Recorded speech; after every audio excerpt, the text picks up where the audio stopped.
Videoda biz Tailwind CSS'ning eski, ya'ni 3-versiyasidan 4-versiyasiga qanday qilib proyektimizni upgrade, ya'ni yangilashni o'rganamiz. Buning uchun men Tailwindni o'zini veb-saytiga kirdim. tailwindcss.com docs_guide ushbu linkka kirsangiz, siz ham men ko'rib turgan narsani o'z kompyuteringizda ko'rishingiz mumkin. Xo'p, bu yerda ikkita yo'lini ko'rsatgan. Tailwind CSSda 3.4dan 4-versiyasiga o'tishni. Birinchisi, shunchaki bitta buyruq beramiz. Ushbu kodni terminalga yozsak, o'zi barcha yangilash uchun qilinadigan ishlarni o'zi qilib beradi. Yoki manually, ya'ni bitta yangilab chiqamiz. Xo'p, birinchi usuldan foydalanamiz. Buni demak ko'chirib olamiz. Xo'p, demak Tailwindda qilingan, ya'ni eski Tailwindda ishlatilgan proyektimizga kiramiz. Endi Tailwindning 3.4 Tailwind bor. Xo'p, buni yangilashimiz uchun demak hozirgina ko'chirib olgan kodimizni terminalga qo'yamiz. Birinchi ushbu frontend loyiha papkamizga kirib olamiz. Hop, va ko'chirgan buyrug'imizni tashlaymiz. Lekin Tailwindni o'zi ogohlantiradi. Hop, agar biron bir xato ketib qolsa, bizni proyektimiz ishlamay qolishi yoki umuman buzilib ketishi mumkin. Shuning uchun tavsiya qilinadigan narsa ikkita yo'l bor. Birinchisi, yangi branch ochib turib, yangi branchda yangilash. Ya'ni bizni eski holatdagi proyektimizni bitta papkada qoldirib, yangi papkaga ushbu hozirgi loyihamizdan kopiyasini yaratib olib turib, keyin o'zgartirishni boshlashni tavsiya qiladi. Nimaga? Aytganimdek, buzilib ketib qolishi mumkin. Hop, buni eng oson bo'lishi uchun shunchaki ushbu proyekt papkamizni saqlab qolamiz. Elegant frontend. Hop, ushbu papkani topamiz. Elegant frontend. Mana bu hozirgi biz turgan loyiha. Tailwind aytyaptiki, buni kopiya qiling, ya'ni nusxalang va bu yerga biron bir nima deydi, eksperimental, ya'ni hozir yangilashimiz uchun kerak bo'ladigan bitta fayl yarating deyapti. Shunda bu buzilsa ham o'zimizda asl proyektimiz buzilmaydi degan ma'noda. Hop, masalan, Tailwind upgrade experiment. Demak, to'g'ri yozdim degan umiddaman va bu yerdagi hamma papkalarimizni bu yerga albatta tashlaymiz va ushbu papkaga VS Code orqali kirib olamiz. Hop, VS Code'ni ochamiz. Menda Command Shift N deb bossa yangi VS Code oyna ochiladi. Sizda menimcha Windows bo'lsa Ctrl Shift N. Demak, open deb bosaman va hozirgi yaratgan papkamni topaman. Bu menda desktopda joylashgan, desktop va Tailwind upgrade experiment. Hali to'liq ma'lumotlar o'tib bo'lgani yo'q. Ungacha hop, kutib tursak ham bo'ladi.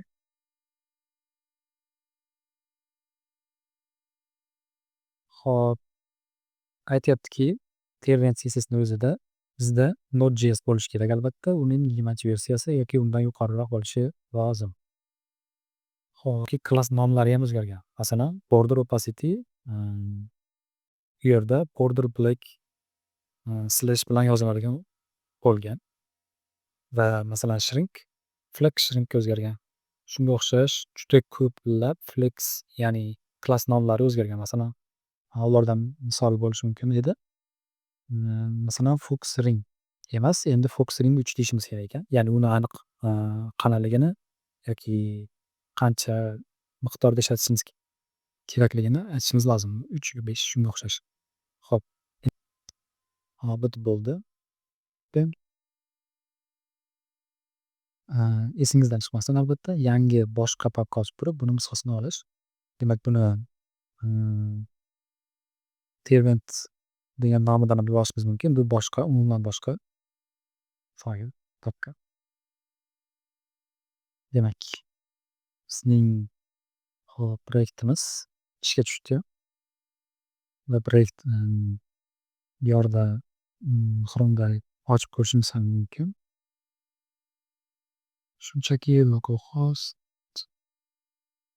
5900 5174. Demak, bu eski, ya'ni biz o'zgartirayotgan loyiha, bu esa eski loyiha. Tailwind 3 dan foydalanadigan loyiha. Demak, boshladik. Xo'p, aytganimdek, ushbu linkdan men qilayotgan barcha narsani topishingiz mumkin. Ushbu kodni ko'chiramiz va bu yerga joylaymiz. Enter. Demak, endi kutamiz. Tailwindning o'zi hop, biz uchun kerak bo'lgan barcha ishlarni qilib berishi lozim. Demak, bu yer bilan shunchaki yana bosib turib enterlamasdan keldi. Ushbu narsani unutasan deyapti. Biz hal edik. Ya'ni Tailwindni 4.1.6 versiyasi. Demak, o'rnatilyapti. Xo'p, bu yangilangandan so'ng sizga tavsiya qilaman ushbu pejga kirib, ya'ni sahifaga kirib, u yerni o'qib chiqishni. Chunki biz eski class name'larini albatta eslab qolganmiz, foydalanamiz, lekin ular o'zgargan. BG opacity masalan, depressed degani eskirgan yoki foydalanilmaydi degan ma'noda ham ketadi. Replace degani eskirgani. Replace mana shu eskirganni o'rniga ishlatamiz degani. Ya'ni BG opacity'ni o'rniga BG black va hokazo. Demak, ko'rib turibmizki, chap tarafda biz ishlatmaydigan va bu yerda biz ishlatadigan, ishlatishimiz endi zarur shart bo'lgan yangi class var. Demak, bu yerda xato ketdi. Hop, not to be repository deyapti. Demak, uni shunchaga ko'chiramiz. Demak, hop, masalan, men hozir nima desamda, men hozir umuman Tailwindni o'zgartirishni shunchaki uyida o'zi mustaqil o'rganayotgan inson kabi upgrade qilyapman. Siz ham o'zingizni xoli tutishingiz mumkin. Ya'ni masalan, siz ham keyinchalik masalan Tailwind 5 chiqsa, masalan bunday bir xatolar chiqsa ham qo'rqmaysiz. Shunchaki mana Tailwindni veb-saytiga kirsangiz bo'ladi. Xato chiqdimi, shunchaki mana grokka tashlaymiz. Grok xatoga javob topib beradi yoki topib bermaydi, uni ko'ramiz. Demak, zero message ikkita xato deyapti. Birinchisi git error ekan, fatal. Demak, business to'g'ri joyda ishlatdikmi? To'g'ri joyda ishlatdik. Bu git repository emas deyapti. Git init qilib olarkanmiz biz yangi papkada bo'lganimiz uchun. Birinchisi git init. Endi ikkinchi xatoyimizni to'g'rilashga urinadigan bo'lsak, bunda determine konfiguratsiya, ya'ni sozlamalar faylini topolmayapti deyapti. Index.css uchun buni qanday qilib to'g'rilash mumkin? Index.cssga o'tamiz. Bu yerga xuddi shu Tailwind CSS config.jsimiz qayerda bo'lsa, xuddi shuni ko'rsatib yuborishimiz kerak ekan. Ya'ni mana Tailwind config JSimiz eng tashqarida. Demak, buni ko'rsatamiz. Bu yerdan turib. Hop. Demak, biza hozir source papkani ichidamiz. Bundan chiqishimiz kerak. Keyin Tailwind config.js deymiz. Hop. Boshqatdan uni ko'ramiz. Endi bunday hodisa bo'lingan.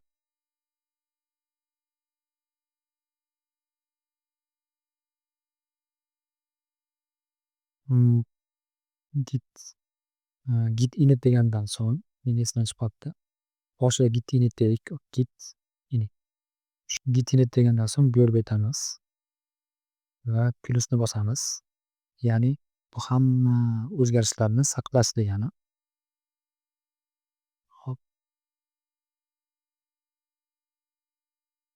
Va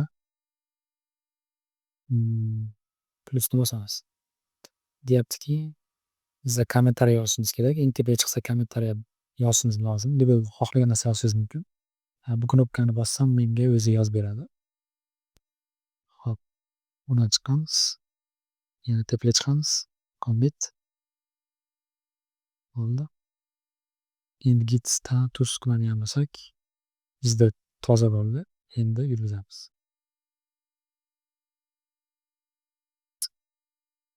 Gitdan so'ng ushbu ishni bajaramiz. Keyin bu byuroni ishga tushirishimiz mumkin. Demak, mana ko'rib turganingizdek, Tailwind CSS eski versiyadan yangi versiyasiga o'tishi muvaffaqiyatli boshlandi. Endi ko'ramiz. Mana ko'rib turganingizdek, bu yerda to'rtta narsa bor edi. Hozir bir dona qoldi. Yangilayapti. Hop, BG account so'qdi. Demak, bu xato faqat menda chiqishi mumkin, sizda chiqmasligi mumkin. Bu qanday xato? Bu class name'da aytyaptiki, nomi BG account soft blue. Hop, bu meni o'zim yaratgan CSS colorim hisoblanadi. Ya'ni Tailwind config.js'da men backgrounds deb o'zim shunchaki rang yaratganman va buni ishlatganman qayerda? Yo'q, layoutda. Mana bu Tailwind o'zini rangi bo'lmaganligi uchun balkim shunday xato chiqarib bergandir. Yangilayapti. Hop, yana xuddi shu mening o'zimning customly, ya'ni o'zim yaratgan rangdan xato chiqdi. Hop, bir chiqaramiz hammasini. Hop, git font qanaqa bo'ladi? npm font, npm audit fix yozamiz. npm run dev. Bu o'ylanayotgan bo'lsa ham buyruqlarni bajaradigan bo'lsak, eslab qoladi va bajaradi. Demak, localhost special music. Demak, bu yerda postcss postcss bo'lmagan.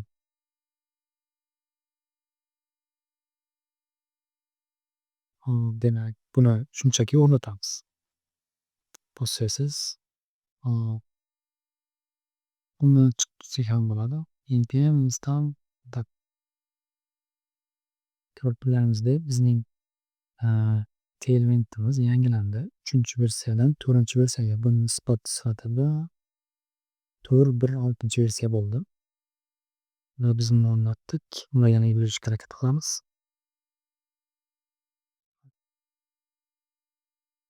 Bu xatoni to'g'riladik deb o'ylayman.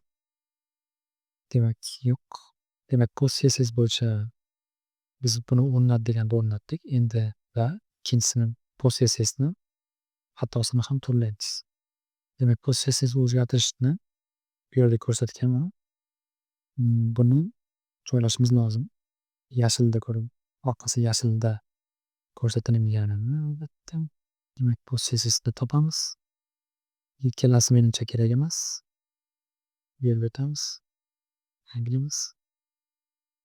Hop, postcssni odatda yangilaganimizdan so'ng biz bir marta serverimizni o'chirib qo'yishimiz kerak. Postcss o'zgarishlarni olmasligi mumkin. Hop, mana postcss bo'yicha xato ketdi. Endi bizda boshqacha xato bor. Bu xatolar meni bilishim bo'yicha shunchaki backend'imni xatosi. Wait deyapti. Client TS'ning ichida. Demak, ko'ramiz. Client TS project ID env file. Bunday xato sizda chiqmasligi mumkin. Chiqmaydi katta e'tibor, chunki menda env local shunchaki yo'q bo'lib qolibdi. env local degan fayl bor edi. Men shunchaki bu fayldagi narsalarni yo'q o'tkazayotganimda yo'qolib qolibdi. Demak, uni yaratamiz. .env.local Demak, bu yerda joylaymiz va ko'ramiz. Nima bo'lar ekan? Ko'rib turganimizdek, bizda proyektimiz ishga tushdi, lekin CSS shunchaki yo'q. Lekin CSS chaqirilgan.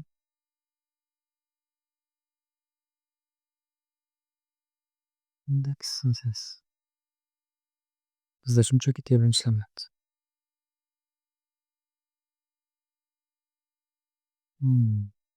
Demak, veb-saytga yana qaytamiz. Biza post CSS'ni to'ldirdik. Ikkinchisi, with config.js'ni o'zgartirishimiz kerak edi. With config.ts. Demak, biz bu yerga terminatni chaqiramiz. Hop, endi bu yerda pluginsga biz terminatni qo'shamiz. Demak, bu yerda plugins bor. Bu yerga terminatni qo'shdik. Bu yerda xato chiqyapti. Nimaga? Bu o'g'ilni bizda proyektimizda yo'q. Shunchaki buni o'rnatib olamiz. Endi Windows'dan albatta biroz kutamiz.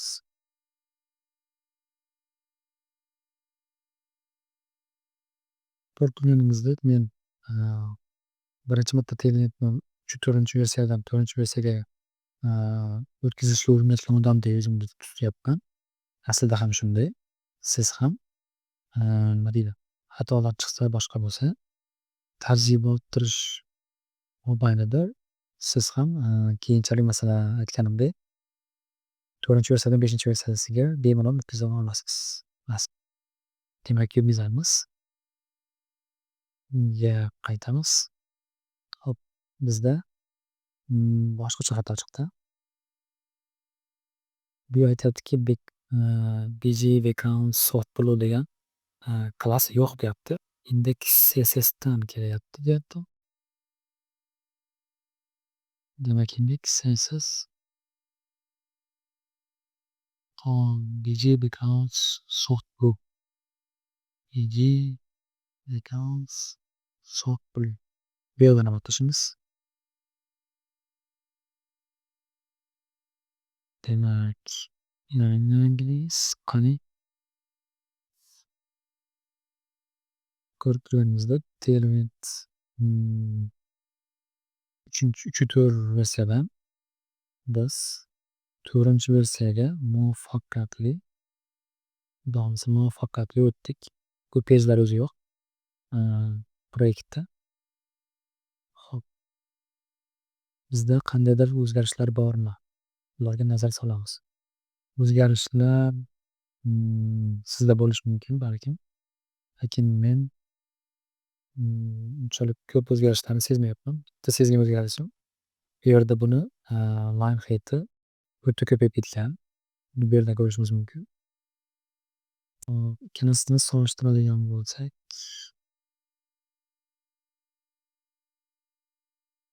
hop, ikkalasini solishtiramiz. Yonma-yon qo'yamiz. Demak, bu Tailwind 4-versiyasida qilingan. Bu esa Tailwind 4-versiyasiga o'zgartirilgan, ya'ni upgrade qilingan versiyasi. Qandaydir farqlarni sezyapsizmi? 4-versiya, 3-versiya.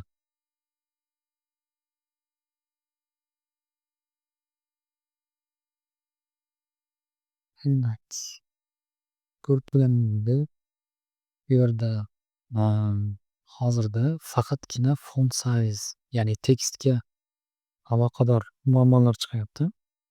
Bu yerda yangi versiyasida bizda tekstimiz kattaroq bo'lib ketib qolgan. Bu yerda muammolar yo'q.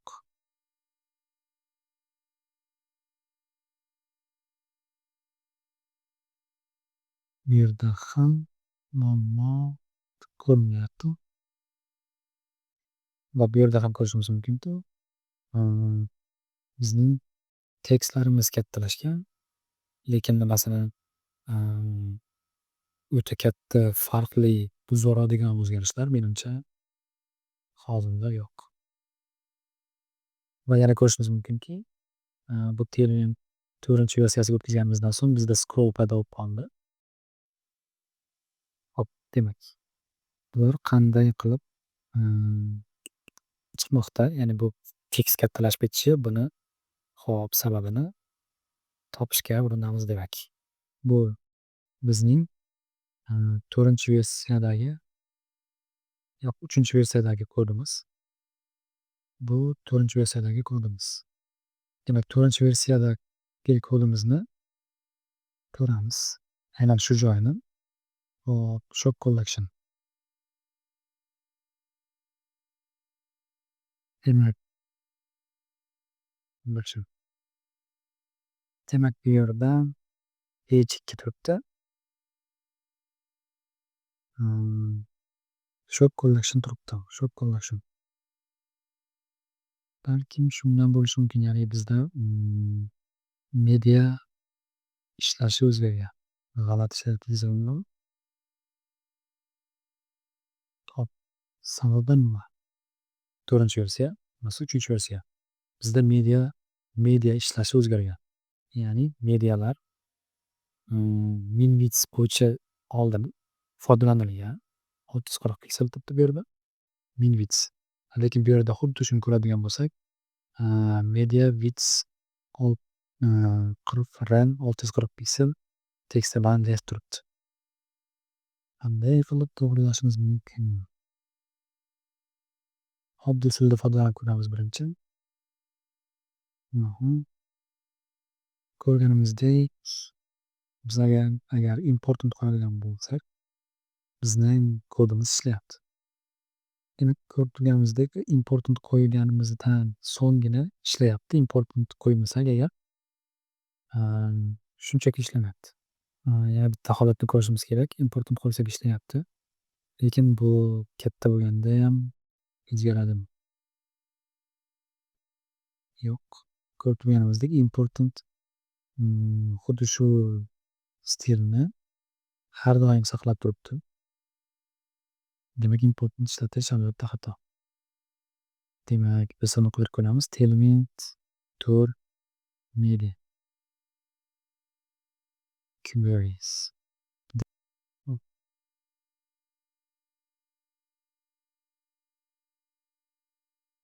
Breakdown. Endi biz RAM bilan ishlayapmiz ekan. Bu birinchi holat. Birinchi o'zgarish. Demak, buni shunchaki olib tashlash ham to'g'ri.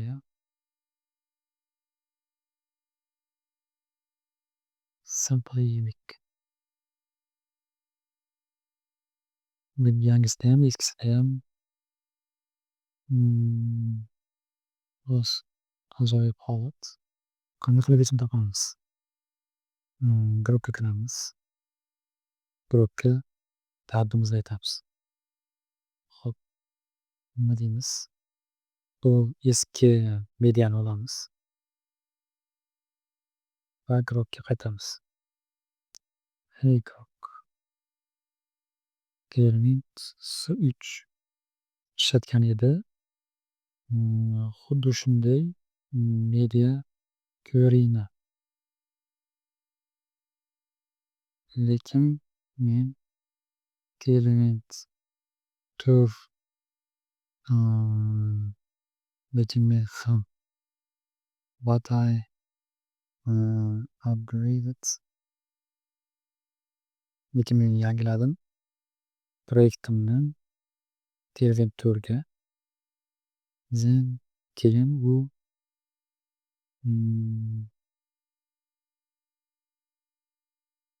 ushbu mediani foydalanishni boshladi. Demak, yangi mediani ko'chiramiz. Va grupga tashlaymiz. Endi dardimizni aytamiz. Ya'ni muammoni aytamiz. Yangilaganimizdan so'ng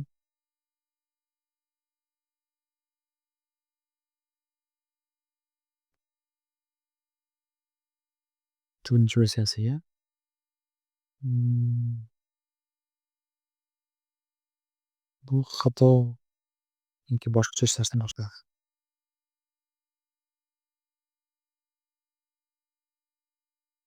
2XL, 3XL kabi tekst font sayzlaridan foydalanishimizni tavsiya qilyapti. Demak, bu yerda layout biz qanday tervet klasslar ishlatilgan deyapti. Arbitrary values, ya'ni o'zimiz kiritgan holatlar, ya'ni ma'lumotlar desak ham bo'ladi. CSS faylimizga birinchi o'zgartirish kiritishimiz lozim. CSS faylni topamiz. Termint CSS4 ishlatayotgan proyektimizda demak bu yerga chiqamiz va bu yerga oldingidek ushbu kodni yozishimiz lozim. Config va tervent config.jsni ko'rsatishimiz lozim. Config chiqamiz. Tervent config.js. Tamam. Demak, ikkinchisi color bo'yicha, ya'ni ranglar bo'yicha muammolar bo'lishi mumkin. Hop, tervent yangi ranglardan foydalanmar ekan, ya'ni nomlash usullaridan. Demak, buni yozib o'tirish shart emas. Breakpoint demak mana topildi.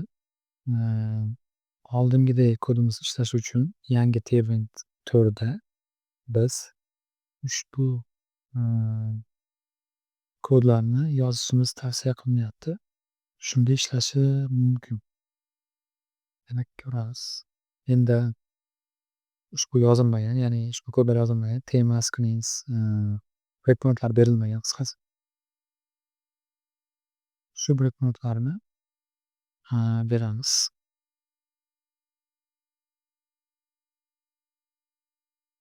Demak, model expose temani ichiga kiramiz va ushbu kodni ko'chiramiz va bu yerga joylaymiz.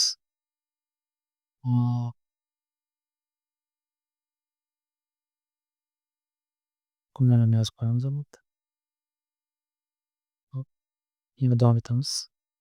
Background utilities, pg top, pg color, easy utilities bular tervent 4 bo'shash kerak deyapti. Hankin Ranglid.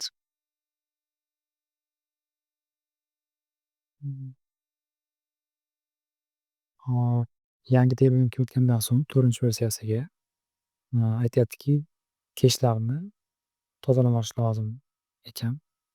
Tavsiya qilyapti. Demak, tozalaymiz. Ushbu buyruqni berish orqali. Hop. Aytyaptiki,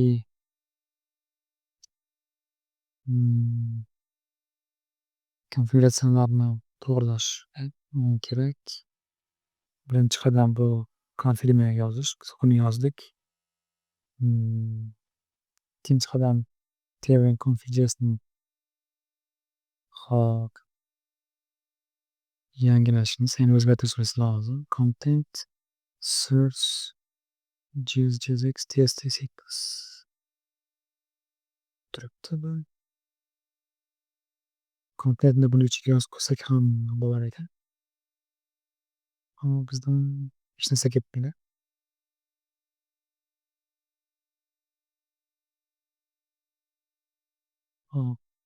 Yozish shart emas menimcha. Chunki tepada turgan yetarli.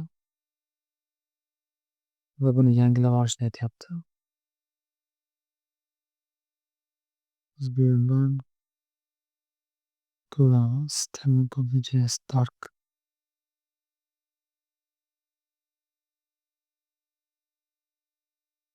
Custom variant. Agar bunday xatolar chiqmasligini istasangiz, shunchaki buni o'tkazing. Tamam.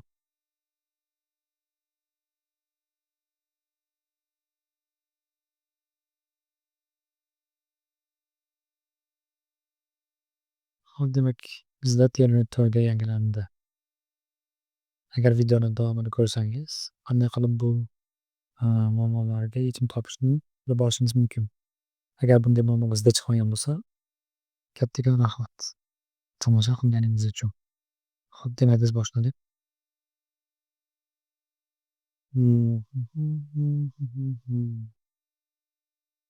Bizlar buni yangilashimiz lozim. Yo'lga Termintga grobga qaytamiz aniqrog'i va bu yerda kod yozish sintaksisini yangilashimiz lozim. Ko'rib turganimizdek modul export support turibdi. Terminal config.jsda bizlarda hammasi export bo'lgan salkam. Hop, buni to'g'rilab chiqishimiz lozim. Demak, bu yerdan modul export hop, buni chekamiz. Birinchi o'rinda temani joylaymiz. Tema bu yerda turibdi.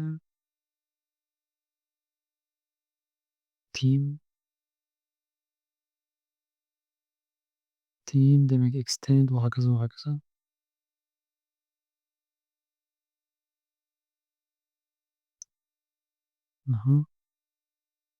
Joyladik. Endi bu bizga menimcha kerak emas. Hop, content bu demak albatta exportni ichida, temani ichida emas.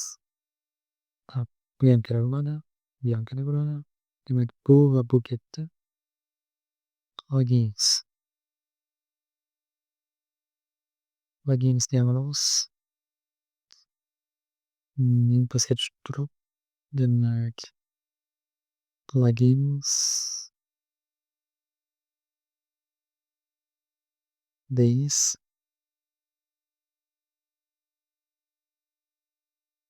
va buni bu yerga joylaymiz. Demak,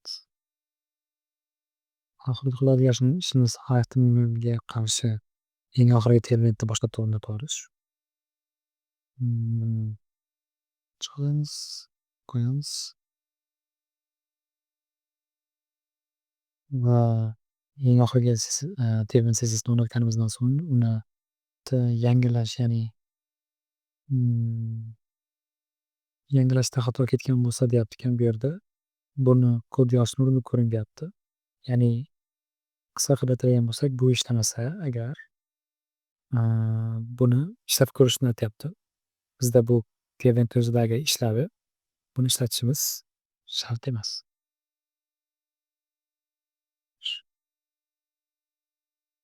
Demak, bitconfig.jsni yangilab olishimiz lozim ekan. Bitconfig.js o'zi yangilangan. Hop. Demak, veb-saytimizni bir ishga tushiramiz.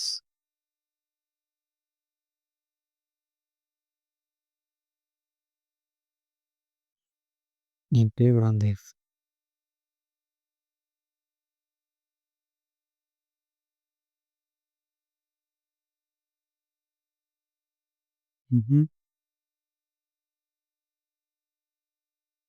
Xo'sh.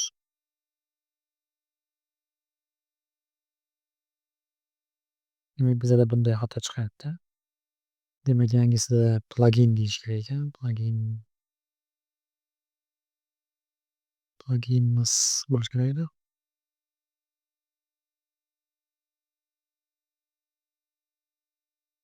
Pluginimiz. Hop.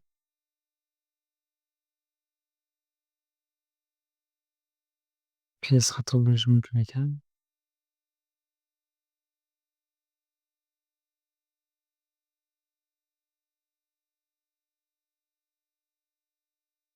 Demak, buni to'g'rilaymiz. Aytyaptiki, bu yerda xato chaqirilgan bo'lishi mumkin ekan deyapti. Biz boshqa yerdan chaqirishimiz ham mumkin. Bu yerda yo'q. Bu yerda Tailwind config.js. Tailwind config.js. Hop, demak buni yangiladik. Bu yerda demak yangilaganimizdan so'ng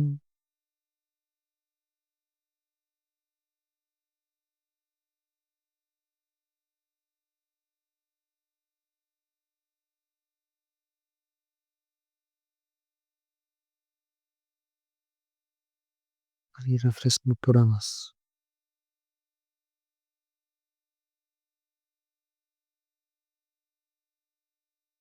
Muhlo.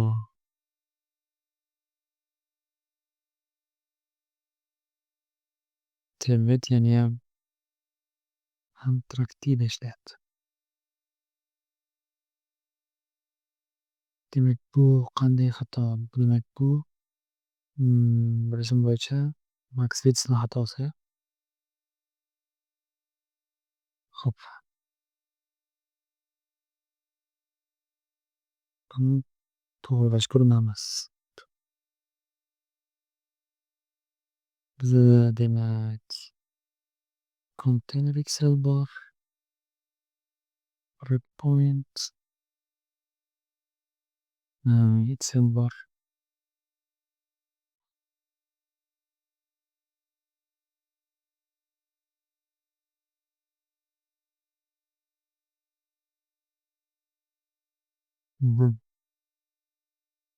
Ko'rib turganimizdek eski ya'ni Tailwind 3.4-versiyada ushbu kod yozilgan, ushbu kod ishlagan va biz npx Tailwind update qilganimizdan so'ng, upgrade qilganimizdan so'ng Tailwind yangilayotganda bizni kodimiz o'zgartirilgan. Ya'ni Maxwitz breakpoint Excel qilib qo'ygan. Hop, demak bundan tushunishimiz mumkinki Scream XL yoki XXL kabi kodlarimiz endi yo'q. Hop, Maxwitz DH yo'q, bu bizga kerak emas. Demak, qanday qilib yangilaridan qaysi yaxshilari bor ekan? Bu yerda file setting deyapti. Mask.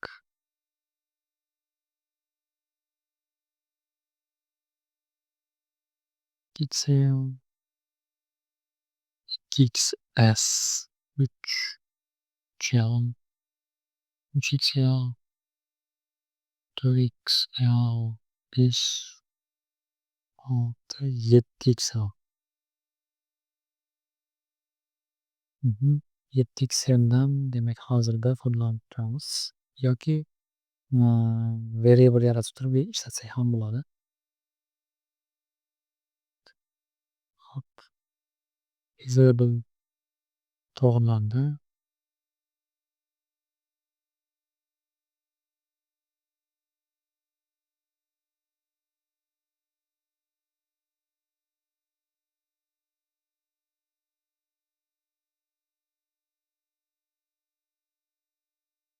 Demak biz hozirda line height bilan ishlashimiz lozim.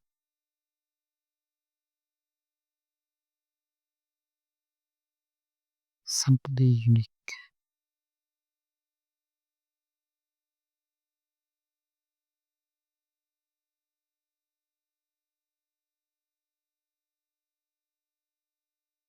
Mm. Mm.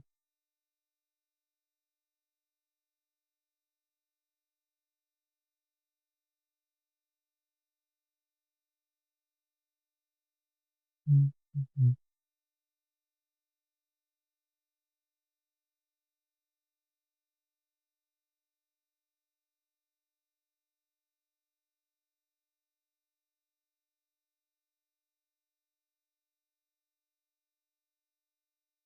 Böyle line height ishlayapti. Ya'ni line height uchun kodlar mavjud. Class name nomlanishi o'zgarmagan. Lekin ishlamayapti.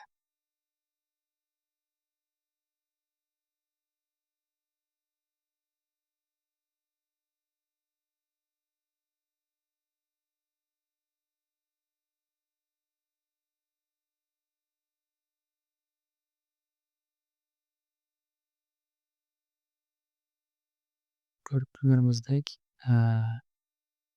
mediumni mediumdan tepasida o'lchamayapti. Hop, mediumni topamiz. Medium leaning out. Hop, demak bunga boshqacharoq line height beramiz. Hop, masalni line height 9 degan oldim. 9dan kattarog'i bormi? 10 beramiz. Qo'shimcha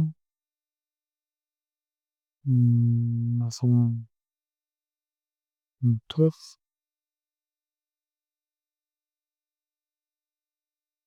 Hop,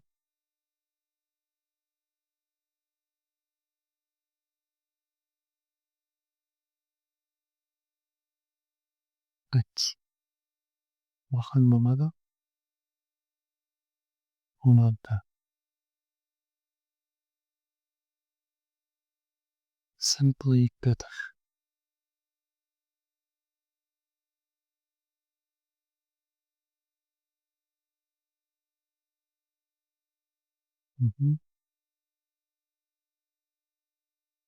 Demak, yangilangan albatta Tailwindda va kichik o'zgarishlar bo'lishi mumkin. Hop, ushbu xatoni, ya'ni heading bilan bo'lgan xatoni to'g'riladik. Endi shock collection.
Hisob.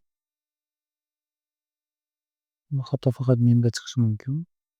Sababi men o'zining, ya'ni Tailwind o'zini CSS'idan emas, o'zim yaratgan stillardan foydalanganman. Bu yerda ko'rishingiz mumkin.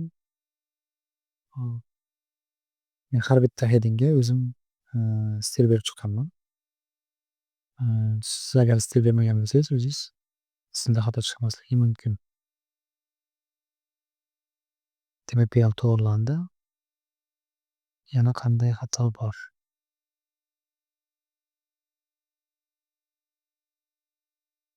Demak, bu yerda ham xato bor. Shock collection'ni kodlarida.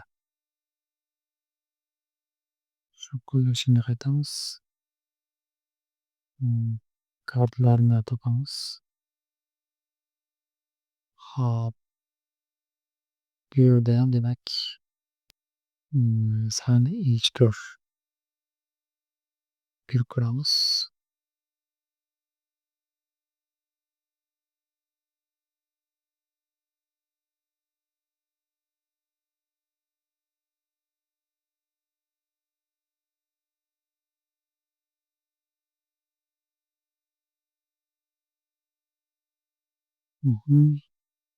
H5.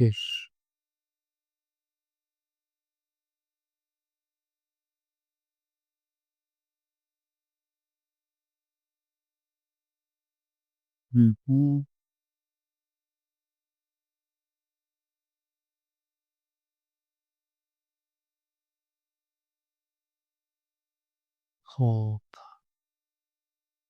line height'da menimcha, mening o'ylashimcha line height'ning qiymatlari o'zgargan. Masalan, 38 piksel eskisida ko'ramiz. Eskisida menimcha boshqacharoq edi. Indeksiyasiz, H5 sakkiz bitsa.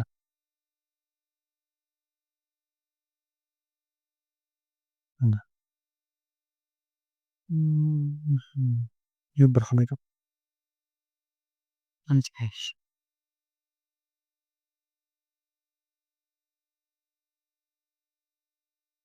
Lekin negadir, bizda tekst pastroqda turibdi. Hop, buni sababini topamiz.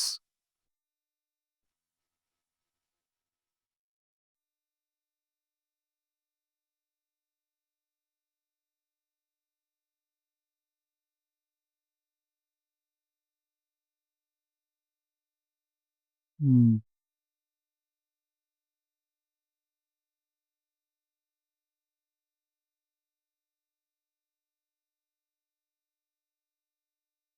Savobi.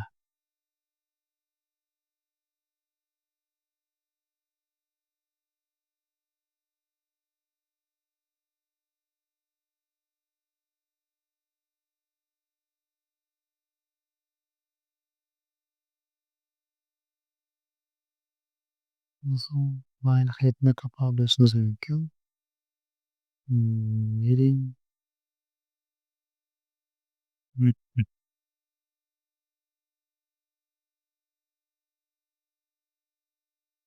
Hop, shu ortafonga e'tiboringiz.